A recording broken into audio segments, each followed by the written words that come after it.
And your boy put on a little bit of weight. Think about this right now. 6'4", 202. Look what he turned into when he got done at TCU.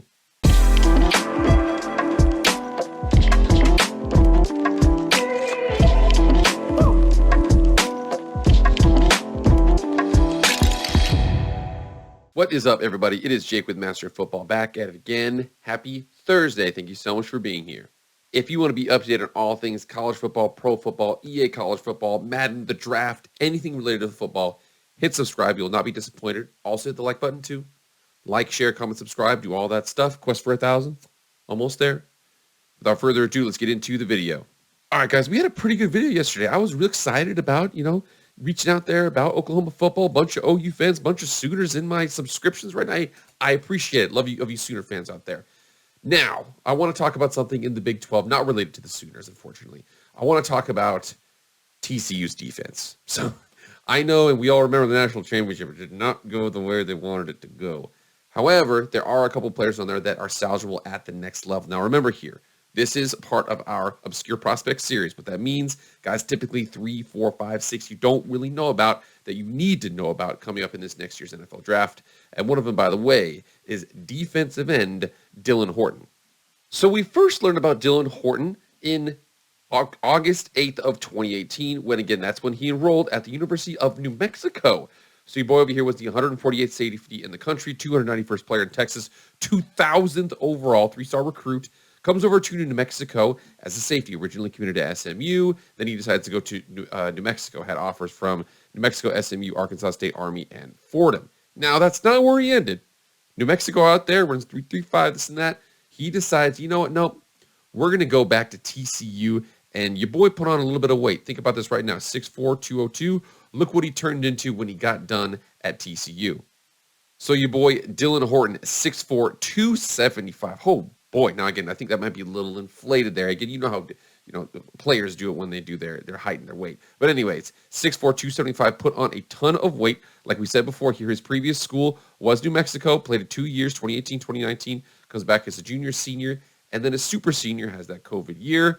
And he set a college football playoff record with 4 sacks and a semifinal win over Michigan. The 4 sacks were also the most by a Horned Frog since Matt Bozen had TCU in a Big 12 record 5.5 in a win over Baylor in 2017. Did a really, really good job out there. Again, recorded a couple of plays against Baylor, 5 stops, 1.5 loss. He plays second on the team with 6 quarterback hurries. So he did a really, really good job here as a defensive end. With 10.5 sacks, led the Big 12 and tied for 8th nationally. Really, really solid 2023 Senior Bowl, in addition to 2022 honorable mention All Big 12. And if you come over and see his stats, he definitely was a little bit of a one-year wonder. So 2018 comes out, he has 1 sack. And remember, he's the safety. You're not sure if he's a safety defensive end. He's tall. But then he comes out here 2019 as 1.5 sacks, 2021 sack. That's the shortened season. 2021, he has 4. And then 2022, he has 10 and a forced fumble. So really, really good game, especially against Michigan, that playoff game there. Like I said, not the game after that. Nobody wants to talk about the national championship. But he did a really good job in the CFP semifinal game. If you guys have ever been here before, you know I love to do Pro Football Focus. However, I can't share the screen. It is a paid subscription here. Your boys got to have that kind of stuff. But you come over here and see what he's done. So he's lined up B-gap 219 snaps in 2022, over the tackle 209 snaps, outside the tackle 304.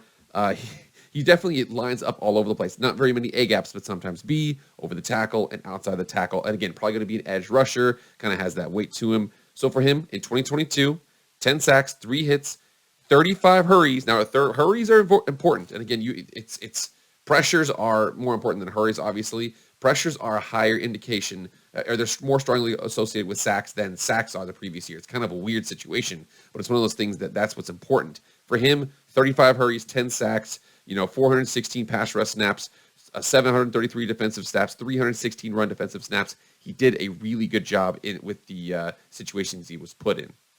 And coming over here and checking him out. So we come over here and see what NFL.com, kind of what he did at the combine. 6'4", 257. So you saw us at 275. Came out of college, high school weighing 204 pounds. Put on 50 good pounds of weight. Whatever that, if he actually got to 275, we'll actually see that. 34-inch broad vertical jump, 10-inch broad jump, 18 bench press reps. Pretty solid for a safety turned defensive end. You come down here and you see his breakdown by Lance Zierlein. Says he's a base 4-3 end with adequate upper body power, but a concerning lack of an anchor as a run defender. And you'll see, I'm going to include a link here to his film, some of the reps he had at the Senior Bowl. You can see the fact that he's got a ton of speed, ton of burst. Just needs to get some more just reps as a defensive end. You can see he's still, despite the fact that he was a defensive end more or less for 5 years in college, he still needs to kind of translate that over. It says the strengths here added over 50 pounds to his frame, comes off the ball with knee bend and good pad level, plays with upper body power to fight in a phone booth, ties hands with feet to work across a blocker's face when needed. First 2 upfield steps are explosive as a rusher. And again, he is a freakazoid athlete. You can tell your boy's got a little bit of a nimbleness to him as he as a defensive end. Has both inside-outside spin moves in his rush bag and uses power to bully his way around the corner on tighter runs. Weaknesses, basic hand use in run game. And again, there actually was one rep here. We actually did okay in rush defense against the Alabama tackle. But for the most part, you can definitely tell he's kind of a fish out of the water. If he has to go up and be taking on tackles on a consistent basis, he's going to be in trouble. However, more than likely at the next level, I suspect he's going to be a 3-4 end, or excuse me, a 3-4 outside linebacker, basically a 4-3 end, but more outside, stand up, rush, maybe drop into coverage every once in a while. That's what I suspect his role is going to be. He definitely needs to get some more moves, though. And I wanted to make sure I included this in here. So at about a minute in and at about 3 minutes and 30 seconds in, you're going to see a couple of his pass rush reps and a couple of his run reps. So he's, like I said, his hand usage has some issues. He's very explosive. These tackles wanted no part of his explosiveness. However, when he gets to the point where he's engaged, he has a tough time disengaging. That's where he needs to work on a little bit more. And my pro comp for him is your boy, Sam Hubbard. Not many people know this.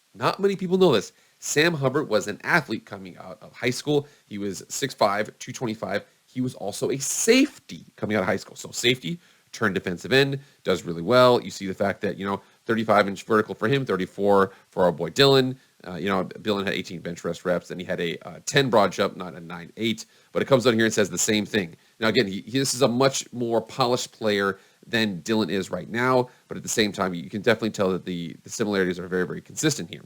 So it says right here, he's got a really good, shows a tackle, a strong charge before unleashing an effective spin counter, both back inside. So like I said, Dylan, strong spin move. Of the moves that he has, he still needs to polish those up. Sam Hubbard coming out, does the same thing out here. Very good athlete, good in space, good pad level, smart, does a lot of things out there that are really well. I think Sam probably had a little bit more reps as a defensive end than he did. But I think that for Dylan going forward, this is my ref for him, Sam Hubbard. You can do a lot worse than Sam Hubbard. He's probably going to be, Dylan Horton's probably going to be available somewhere in the third, I'd say 3 to 6 is where you're probably looking for him. Dylan's one of those guys you really got to look out for. And again, I know you didn't see the 40 there. I'm hoping that we get to see him at his pro day coming up here. He's one of those guys. He comes out, and again, former safety, come down to defensive end. I suspect probably going to be a 3-4 edge rushers where I think he's going to be really, really explosive. Just needs to get some more football ability. Like I said, the athleticism off the charts. He's going to be just fine at 3-4 outside linebacker coming off the edge. Tackles will have problems with him. Now, he needs to present more problems than just his speed. He did that, like I said, 4 sacks in the CFP final or the semifinal game, and then 6 the rest of the season. Needs to have more consistent wins than just speed because those NFL tackles have seen speed before. Needs to keep on doing that. But I'm telling you, Dylan Horton, TCU defensive end, probably going to be a 3-4 outside linebacker. Really like him at the next level. All right, guys, get in the comments right now. Let me know what you guys think. And again, I'm telling you right now, you need a guy later on in the draft, kind of a little bit of a diamond in the rough. I like me some Dylan Horton. What do you guys think about it right now? Get in the comments and let me know.